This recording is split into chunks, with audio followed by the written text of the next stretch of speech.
And the last one is a fun one. So last one is a fun one. We'll get to this first because I think this is very important. Now, I wanted to do this back to back with the LeBron thing, but I thought I'm gonna split this up. I mean, this is too much heavy with the LeBron thing. But here's one thing I do want to give you guys. And bear with me. This is for the thinkers. This is the Thinking Man's group. So I want your interaction on this one. Tell me if I'm crazy. I really want your interaction. If you on YouTube, put it in the comment section. Is this off base? But I've thought about something and why it is that it's like that. So let's get to this. So we talked about the LeBron James thing. We talked about the Michael Jordan, and it kind of flows with Jason Whitlock was talking about earlier in terms of why it is that people got Jordan and LeBron going back and forth with each other. And this sparked my interest because, you know, the escalation in the rhetoric has started to begin to a point where the old heads, some of the dudes that I played with them, that I like, Tim Hardaway's, you know, the Mike Wilbons and you know, people that cover the game, it seems like all the old heads is saying like, oh, Steph couldn't have played in this era, or our era was the best. It's super soft now. The 80s was the best. And, you know what I'm saying, you couldn't have got that all back when I played. It's just like, it's a lot of dudes just throwing, and you start to think like, bro, everybody believes that their era is the dopest. Everybody believes that their era is the epicenter of what we're doing. Everybody believes the music was greater. Everybody believes that people were smarter. Everybody believes that times was greater, that we had better times, that we was more close together as a community. Back in the day, we was all together and wasn't no wars and wasn't no famines. And you'd be like, that's all BS. It's all BS. And it's the same with sports. See, nostalgia does a couple of things. Nostalgia taints your memories. It fundamentally changes the way that you see things, the world, your history, your past. And so when I started to think about why it is this is happening, and why everybody is thinking like, oh, this is the greatest thing, this era, Jordan was the greatest everything since sliced bread. I just use Jordan as a case in this because usually this is where the nostalgia thing comes in. We usually see it with the NBA. We've been talking about it with the NBA because ratings are down. People have talked about why are the ratings down in the NBA? Why is it that the three-pointers? Is it the money? Are people woke? Are people talking too much about social issues? People don't want to see guys people don't post up no more. There's a bunch of reasons why people have now come out and said the reason why the ratings aren't down and why people believe the NBA is where it is. But people don't ever take into consideration where the NBA came from. As you can see, the NBA started off, and you look and you have eras, and you have the Bill Russell era where you won all those championships, 12 championships, and Bill Russell and the Celtics dominance back then. But we fail to realize that there was not that many teams, and there was basically segregation still. You get to the point where Wilt Chamberlain is introduced into the game, and Wilt Chamberlain is dominant, 100 points here, all these rebounds. And they told you that Wilt Chamberlain was not better than Bill Russell because Bill Russell had the rings. But then you go back and look and see what Bill Russell averaged against Wilt Chamberlain, and what Wilt Chamberlain was doing to Bill Russell. He was hitting him for like 45, 50 points and 30 rebounds. Unequivocally, skill for skill, stat for stat. Russell was never better than Wilt Chamberlain, but I felt robbed because the old head said it was all about the championships and team winning. And Bill Russell, he fought for civil rights. He was automatically better than Wilt. All Wilt was known for was putting up points and having a lot of women. Then you get older, then Jabbar comes. Lou Alcindor comes around. So good they had to stop the game for him. So good that you actually literally had to change the rules in college. No dunking because of Kareem. And then he created the ultimate weapon, the ultimate, it's a nuclear weapon in terms of a basketball move, never to be duplicated. Luau Cinder with the sky hook.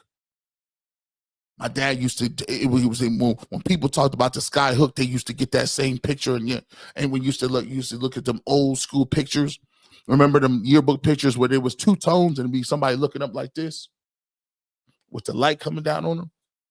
Everybody talked about the sky hook like that, unstoppable. They talk about Kareem coming out of retirement, then playing with Magic again, getting the most points ever. Then, guess what happened?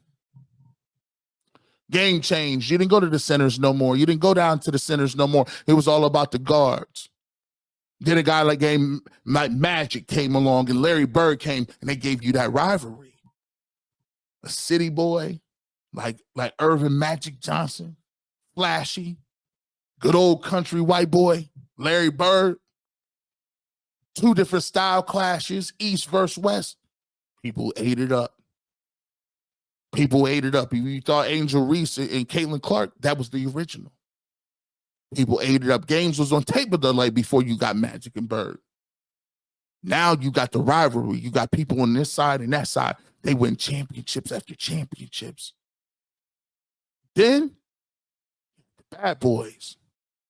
Yeah, they was nice and passing the ball and playing that good, clean game. And the bad boys came through and say, you know what? We about to ugly this thing up.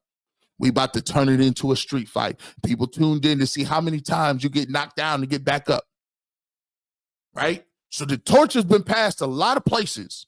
And then you get to Michael Jordan. And he's the first of his kind. He's the first dude being acrobatic with his moves. The fadeaway jumpers, the switching of the hands, the ball head, the gym shoes, the commercials, the Gatorade. He took that torch from Magic and Bird and then upgraded it. And then it exploded. You look at the economy during the 90s. You look at the economy and the wealth and the money that was all over the country. People had the money to go buy the gym shoes now. Now basketball is on cable TV. Now Michael Jordan's everywhere. He's a global phenomenon. He's dunking from the free throw line. Even though Dr. J did it first, he did it in a way that we hadn't seen it. He was fluent. He was acrobatic. He lifted weights. He was competitive. He was fiery. He took what he wanted. He's the epitome of capitalism. And everybody in the world ate it up. But see, nostalgia tells you something. Nostalgia tells you that's really what happened. That Michael Jordan was always the best.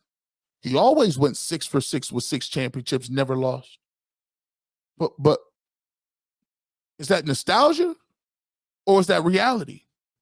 Because this is what literally we remember. No, we start this over. This is what we remember from Jordan.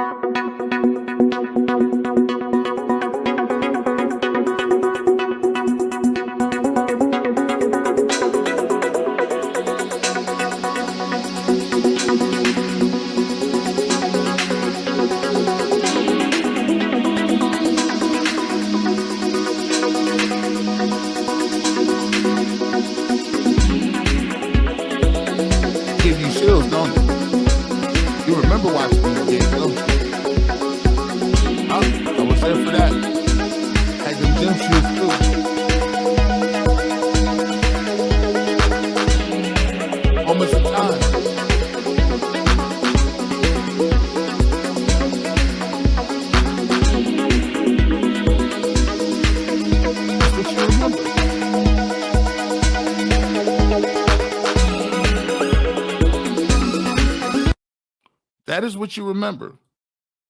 You remember Jordan never letting you down. You remember him winning NCAA titles.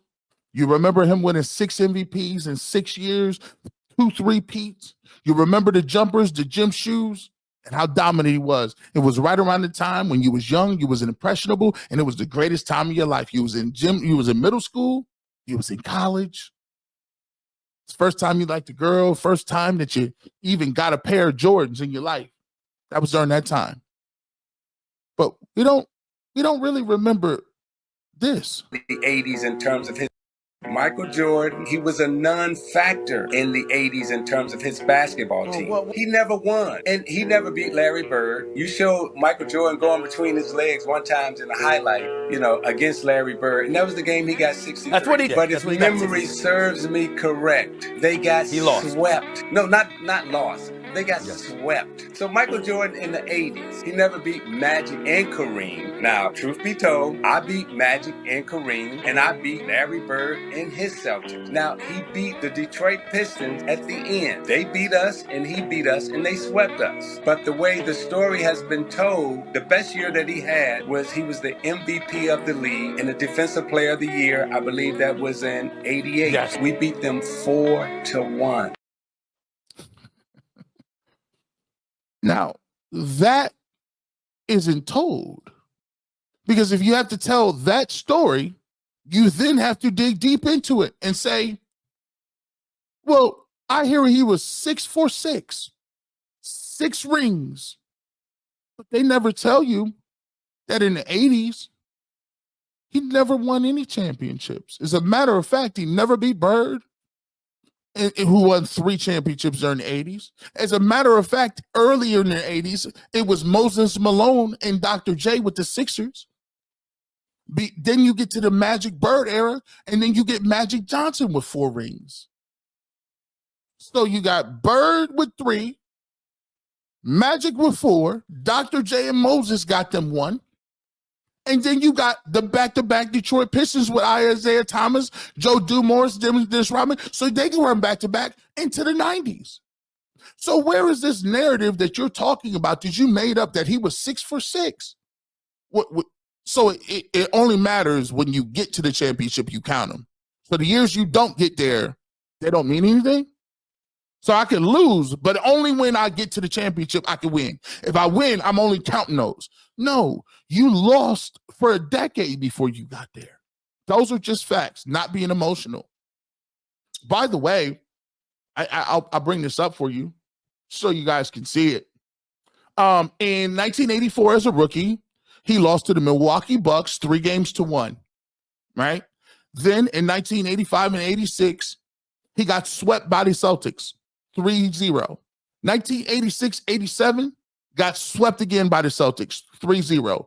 In 1987-1988, the year in which which Isaiah Thomas talks about, he was both the MVP of the league and Defensive Player of the Year. That's a tremendous feat. Not taking it nothing away from him. Tremendous. Right? You notice I don't diminish nothing. I'm just calling it what it is. They beat the Cavs when Jordan hit the shot, but they lost to the Pistons 4-1. Gentleman's sweep. 1988-89, they did get better. They beat the Cavs. They beat the Knicks.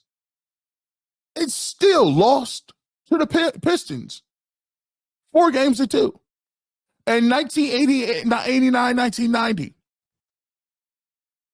This is all the way to 90.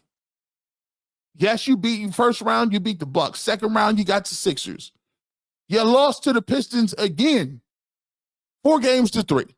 You didn't crack anything to 1991. You had already been in the league 1, 2, 3, 4, 5, 6 years. But as we look, we talk about it all the time. The reason that, we talk about it all the time, but it was 6 for 6. Jordan was 6 for 6, never lost. Never lost it. We've already established he lost it for the first 6 years. I have a screenshot. I have a little picture right here, right? We don't realize that we talk about longevity, right? We jeer at longevity when it comes to LeBron playing for that many years at that peak. You realize after the first 3 peak, Jordan was burned out. See, it's called a skill set to keep playing when you don't want to. It's called endurance. It's called intestinal fortitude. It's called longevity when you do something even though you don't have the energy to do it. See, Jordan retired after the first 3 peat for 2 years to play baseball. Can you imagine if LeBron did that and went to just play football? They would kill him for it, especially after a 3 peat. He comes back, right? He comes back. Did you forget the year that they lost to the Orlando Magic when they came back wearing 45? He didn't win a championship that year. They got beat by the Orlando Magic. What are you talking about? 6 for 6? I'm confused with the 6 for 6. So we only count the years he made it. None of the other years count because he didn't win that year. And no hate. This is all facts. And then we talk about the time period where he went to the Wizards. Nobody told Michael Jordan to retire after 98. In fact, some people would tell him, listen, bro, you could have actually stayed when the front office said we're not giving Scottie Pippen no money or Phil Jackson no money. You could have said, you know what? I'm going to prove that I'm that guy. I don't need Scottie Pippen or Phil Jackson. I'm going to stay here and get these rings. Let him go. I'm going to be here for the Bulls and play until I'm done being here. But no, he retired again, which is his prerogative. But he didn't go 6 for 6 with the Wizards. So there's a lot of things that have changed, and I could give you the scientific reason why they changed. Let's talk about it. Powerful that it affects our decision. Nostalgia is a powerful thing, but can it be so powerful that it affects our decision making? Think about the Fresh Prince theme song. That should fill you with glee, or likely you're dead inside. That feeling is nostalgia, and while it feels good, it doesn't always lead to making good decisions. So, how does nostalgia permeate the brain, and what exactly does it do to our decision making? Give me that theme song, man. I knew you were going to say that, so I got one. Science. If you know me, you know I love the 90s, especially all the jams. Michael Jackson's Jam, Def Jam, NBA Jam, Jock Jam, Space Jam. Wow, we had a lot of jams back then. And me loving the 90s makes me see the world differently than someone who, say, loves the 1950s. Nostalgia makes you look at the world through rose-colored glasses, and we have an emotional connection to memories, like when we hear No Scrubs in the Club, or when someone else hears Bruce Springsteen on the AM radio. These emotions come from the brain, and you know how this goes. Now I'm going to do some science, you'll ingest it, we'll have fun. One study out of Japan defined nostalgia as experiencing predominantly positive emotions when remembering autobiographical events. Autobiographies are stories about us, our first date with Tevin Campbell, or when I realized that having fun isn't hard when you have a library card. Nostalgia is our individual memories of what happened within those autobiographies and are affected by the positive emotions we associate with them, the rose-tinted history goggles. Exposure to conditions inspiring nostalgic feelings activate part of the brain associated with three things: memory, emotion, and reward. The amygdala, known to modulate emotional responses, works in tandem with the hippocampus, responsible for memory, to activate parts of the brain linked to reward, like the ventral striatum and the substantia nigra, among other regions. So, amygdala and hippocampus, who's the boss?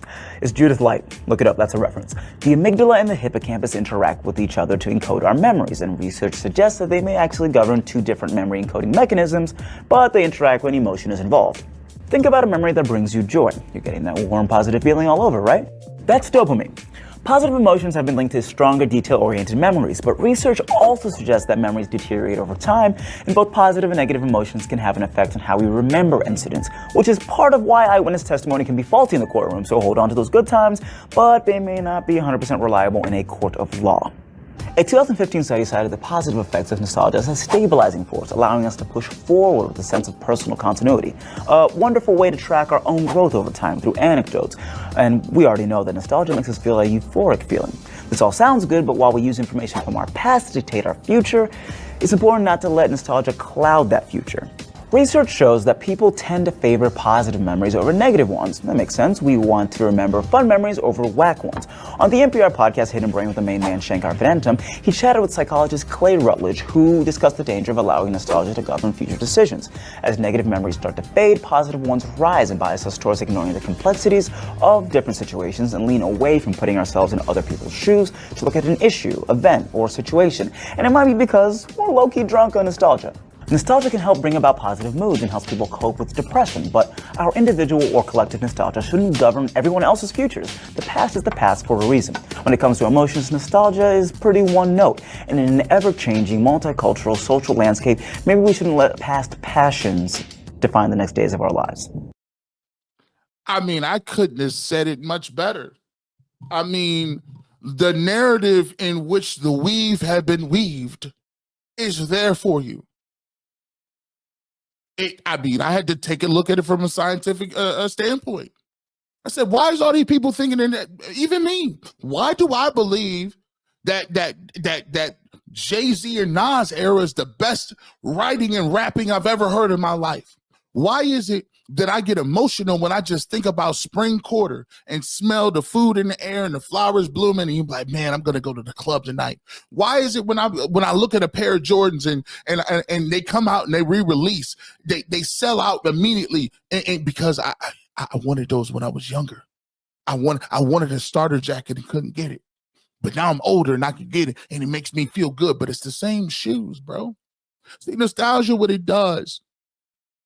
All the negative parts about Michael Jordan or all the other stats and events that we talk about in the past, guess what? We forget those. All the good flowery stuff rise to the top, and all we say is 6 for 6. We don't remember what Jordan did from 84 to 90. We don't remember that he went to the Wizards and was looking terrible and they won no games. We don't remember that he retired twice in the middle of his three-peats. We don't remember how great the team of the Houston Rockets were when they won back-to-back championships in the middle. We don't remember that he lost to the Orlando Magic when he came back wearing 45. All we remember is Michael Jordan, the ball head, dunking from the free throw line, and the cultural phenomenon. Nostalgia, it's a funny thing. Don't let it cloud your judgment. That was fire. I don't care what you say. That was fire. You can't tell me nothing. Like, that was fire. The whole segment was fire. Pat my own self on the back.